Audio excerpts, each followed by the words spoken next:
Hello everyone, welcome to diesel ভাব। তোমাদের সকলকে ডিসেল ভাবে স্বাগত। আজ আমরা পঞ্চম শ্রেণীর পরিবেশের একদম শেষের স্কুলটা করব, অর্থাৎ 15 নম্বর স্কুলটা করব। তাহলে চলো শুরু করা যাক। আচ্ছা, আমাদের প্রথম প্রশ্নে কি বলেছে দেখো, ত্বকে রোদ লাগালে কোন ভিটামিন তৈরি হয়? ত্বকে রোদ লাগালে কোন ভিটামিন তৈরি হয়? ত্বকে রোদ লাগালে ভিটামিন কি তৈরি হয়? ভিটামিন ডি তৈরি হয়। নেক্সট প্রশ্ন কি বলেছে, গন্ডারের খড়গ আসলে কি? গন্ডারের খড়গ হলো আসলে চুল। বুঝতে পেরেছো? নেক্সট প্রশ্ন কি বলেছে দেখো, কাদার ভাগ বেশি থাকে বেলে মাটিতে, এঁটেল মাটিতে, দোআঁশ মাটিতে না কালো মাটিতে? কিসে কাদার ভাগ বেশি থাকে? না এঁটেল মাটিতে বেশি থাকে। নেক্সট প্রশ্ন কি বলেছে, একটি পোষ্য প্রাণী হলো টিকটিকি, কাক, কেন্ন না ঘোড়া? অবশ্যই ঘোড়া হবে।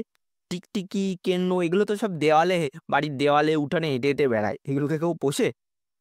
আচ্ছা, তারপরে প্রশ্ন কি বলেছে দেখো, একটি সজীব মাটির একটি সজীব উপাদান কি? সার, কেঁচো, প্লাস্টিকের টুকরো না জলের কণা? একটা সজীব উপাদান বলেছে, তাহলে সজীব মানে কি? যার মধ্যে প্রাণ আছে। তাহলে সঠিক উত্তর কি হবে? কেঁচো। নেক্সট প্রশ্ন কি বলেছে দেখো, ত্বকের ড্যাশ উপরে, সামান্য নিচে, মাঝে না সর্বশেষের স্তরে রক্ত থাকে না? ত্বকের কোন স্তরে রক্ত থাকে না? তাহলে আমাদের সঠিক উত্তর হয়ে যাবে ত্বকের উপরের স্তরে রক্ত থাকে না।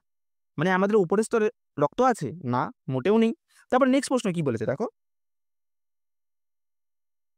যে কাকাতুয়া ঝুঁটি আসলে কি? কাকাতুয়া ঝুঁটি আসলে চুল, পালক, লোম না ত্বক? কাকাতুয়া ঝুঁটি হচ্ছে আসলে পালক। তারপর নেক্সট প্রশ্ন কি বলেছে দেখো, রুই মাছ রুই মাছের 5টা, 6টা, 7টা না 2টি পাখনা? রুই মাছের কটা পাখনা আছে?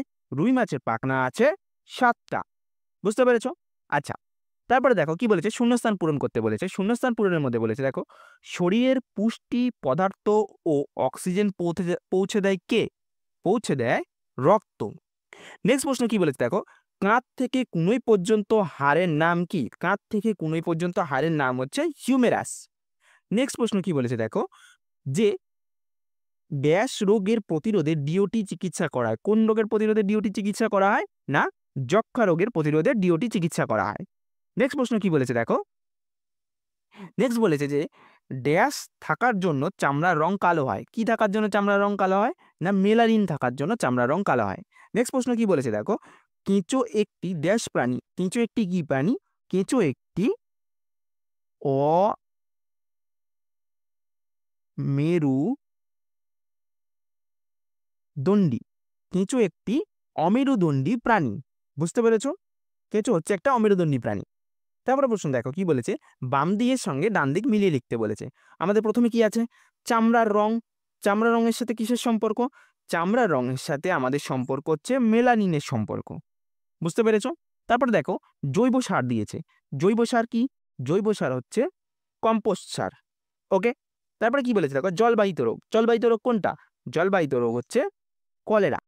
তারপরে দেখো ঔষধি গাছ, যে গাছ থেকে ওষুধ তৈরি হয় সেটা কি গাছ? সেটা হচ্ছে সর্পগন্ধা। তারপরে কি বলেছে, নিত্যবহ নদী। নিত্যবহ নদী হচ্ছে কি? নিত্যবহ নদী হচ্ছে গঙ্গা। বুঝতে পেরেছ?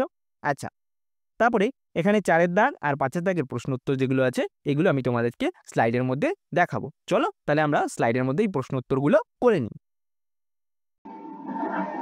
আচ্ছা, তাহলে আমরা স্লাইডের মধ্যে চলে এসেছি। আমরা এবার প্রশ্ন উত্তরগুলো দেখে নেব। কি বলেছে দেখো, 4-এর দাগের প্রশ্নগুলো।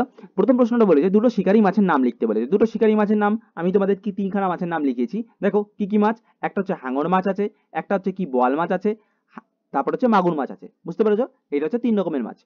আচ্ছা, যখন হাঙর মাছটা একটু দেখে নাও কেমন দেখতে হয়। এটা হচ্ছে বোয়াল মাছ, ঠিক আছে? এটা বোয়াল মাছ। আর এটা হচ্ছে কি না, এটা হচ্ছে মাগুর মাছ। বুঝতে পেরেছো? আচ্ছা, নেক্সট কি বলেছে দেখো, যে জল নষ্ট করলে ভবিষ্যতে কি হতে পারে? জল নষ্ট করলে কি হতে পারে? ভবিষ্যতে জলের সংকট দেখা যাবে, চাষাবাদ ও পানীয় জলের ঘাটতি হবে, আর পরিবেশের ভারসাম্য নষ্ট হবে। নেক্সট প্রশ্ন কি বলেছে দেখো, যে বিভিন্ন মাটির জল ধারণ ক্ষমতা বিভিন্ন কেন? বিভিন্ন মাটির কণার আকার, গঠন ও রন্ধ্রতার পার্থক্যের কারণে তাদের জল ধারণ ক্ষমতা বিভিন্ন হয়ে থাকে। উদাহরণস্বরূপ কাদামাটি বা এঁটেল মাটি জল কি না বেশি করে ধরে রাখতে পারে, আর কিন্তু বেলে মাটি সহজে কি জল শোষণ করতে পারে না। তার কারণ কেন? দেখো, যদি বেলে মাটি হয়, বেলে মাটিতে কণা যে যে বড় বড় কণাগুলো থাকে, সেই কণাগুলোর ভাগ অনেক বড় বড়, বুঝলা? তাই কি হয়, এরা জল বেশি ধরে রাখতে পারে না। কি হয় না, এইখান দিয়ে জল দিলে জলগুলো গড়িয়ে পড়ে যায়।